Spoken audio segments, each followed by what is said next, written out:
What's up, YouTube land? Paul the Barbarian here.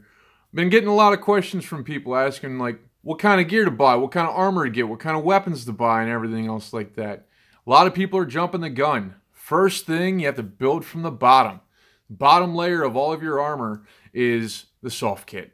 Now, the very base, the soft kit, and your personal layer. Your personal layer involves any kind of modern personal safety equipment or anything else like that that you want to wear underneath of your gambeson and underneath of your armor. This includes a cup or athletic supporter. I personally use a Nutty Buddy. These things are amazing. They're rated to take a fastball straight to the giblies.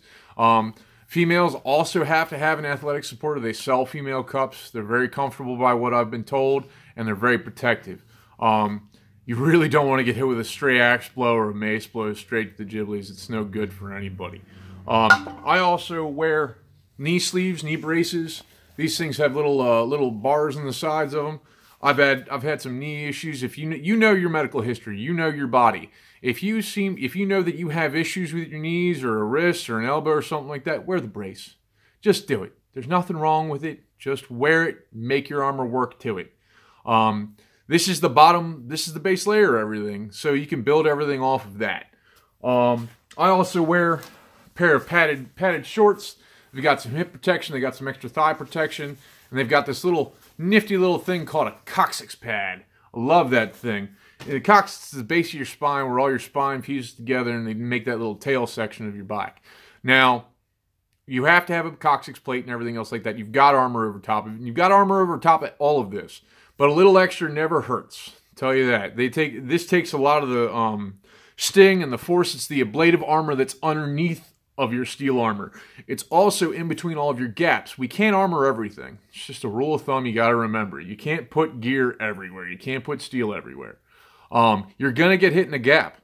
It's gonna happen. You want to have as much of a defense in there as you possibly can without getting in the way of your movement and without stopping you from being the most effective warrior humanly possible. Let's go on to the padded jack. There's a lot of people out there trying to sell poly blends and everything else like that. Do not buy polyester. It's plastic. Wrapping yourself in saran wrap is no good. No heat will get out. You're going to overheat if you're wearing the stuff. You're going to overheat. You're probably going to overheat a little bit wearing this stuff. It's 4 or 5 layers worth of things plus armor over top of it. That's a lot of heat, and that's your body's just generating. You're at a high activity level. So when you're looking at it, you want to get natural fibers. The shell should be a heavyweight linen or wool. This is made out of heavyweight linen. This is 5 years old. It looks it, doesn't it?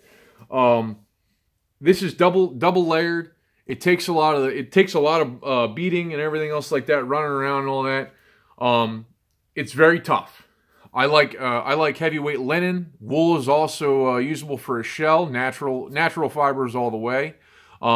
Inside of these little tubes that I've got here, you see the seam lines going up and down. This is actually wool batting. This is probably some of the best stuff. It's antimicrobial. It takes away some of the germs. It's a little cleaner, a little bit. Still full of blood, sweat, and everything else under the sun. But the tubular pattern actually lets you be a little bit more, lets you move better, moves with your body better. This stuff is the base layer that all your armor is strapped to and everything else like that. You need to be able to move around in it. Big thing about this is when you're when you're measuring yourself out, you're trying to find your size and everything else like that, you hit up the person selling the gear. Tell them, like, here are my measurements. They usually have a measuring chart on their website. Look for it, find it, measure yourself, have somebody else measure you. It's actually the best way to do it. Make sure you're wearing any kind of gear underneath that you need to, that you want to be wearing while you're fighting. Wear that underneath and measure to it so you have an idea. That lets you actually have something that's not too tight. You need to be able to have flexibility in this, and you don't want to be hung up on a seam or something like that because it's in the wrong place because you didn't measure right. It's a big thing. You want to go to your people that have already your local chapter presidents or your regional commanders. They'll help you out with this. They've got people that know how to do it for the measurement wise. And ordering online, you always no polyester at all. I'm going to say that like 12 times. No polyester. No polyester batting. No polyester shell, nothing. Wool or linen, shell, linen or cotton or wool batting inside. That's the inside stuff and stuff. Because if there's polyester in there, it's just going to be terrible. It's going to soak up water, and you're going to basically boil yourself. It's no good for anything. Now I'm wearing a jacket. I'm not wearing my chausses because I want to be able to show them to you. This is a chauss. It's basically a single leg like a chap. They attach to a seatbelt. They attach to a belt. People use a seatbelt, which is a specific kind of belt that goes around your hips and it's got little tabs on it that sit down on your thighs around your hip protection. I wear a weightlifting belt and a pair of suspenders. I feel the suspenders hold my legs up better. They keep my legs in the position where I can run and do whatever I need to, and they hold up my pants better. Yeah, it's a matter of opinion. Try on a couple suits of otherwise before you go and buy anything. My biggest thing about this is try on everything before you buy something. Of somebody, like, try something on that is like closest to it. Just saves you a little bit of time, a little bit of headache. Let's see. I got a little notepad over here to tell me all kinds of stuff.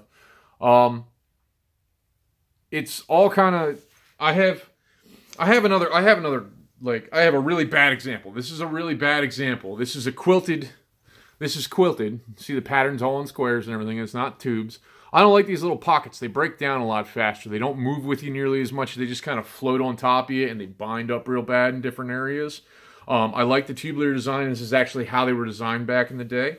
And the inside of this is made out of some really crappy synthetic poly crap. I bought that a couple years back, put it underneath my chainmail, and just suffered. It was terrible. If you decide, like, my armpits aren't cut. If you get one with removable arms, good on you. There's a lot of heat that escapes through your armpits, and like the gaps in behind your knees and everything else like that don't have cuts in behind your knees. I don't like that just because your straps sit there, or just a random axe blow will come in there, but your armpits aren't nearly as bad. You can wear a t-shirt underneath the things. Nobody's really going to yell at you about that. It's just kind of up to personal preference at that point. But you have to make sure that all of your modern gear is covered over by historical padding. Padded jacks, gambesons, jupons, whatever you want to, whatever style it is and whatever kind it is. You got to do a little bit of research into this. We do have like different things that'll tell you exactly what it is and what the name is and how you can look for it and everything else like that. But you just got to do a little bit of research. It takes a little bit of work on your part too. The main thing about all of this is the amount of work that you put in is what you're going to get out of it. It's the biggest part. I work every day on this kind of stuff. I look at different things every day, and I try to put as much of myself into it because it is my passion.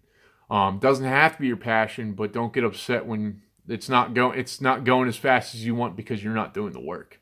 It's one thing to keep in your brain.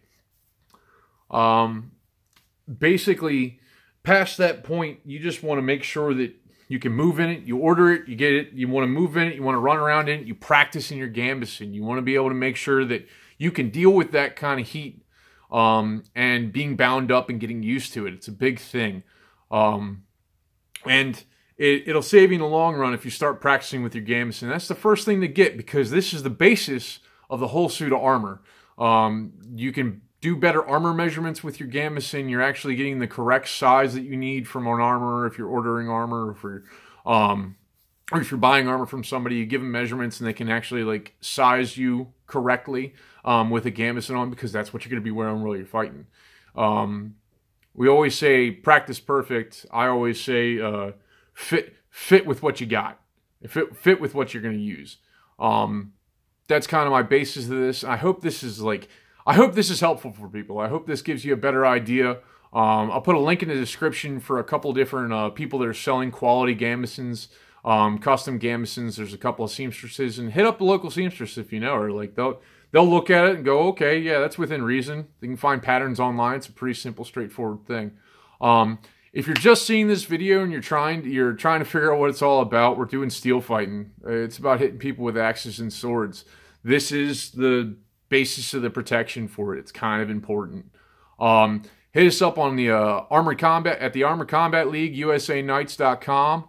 You can hit me up at Paul the Barbarian Friedel on Facebook, Instagram, and otherwise. I answer questions all the time. Leave a comment down below, like, subscribe, do whatever you want to do.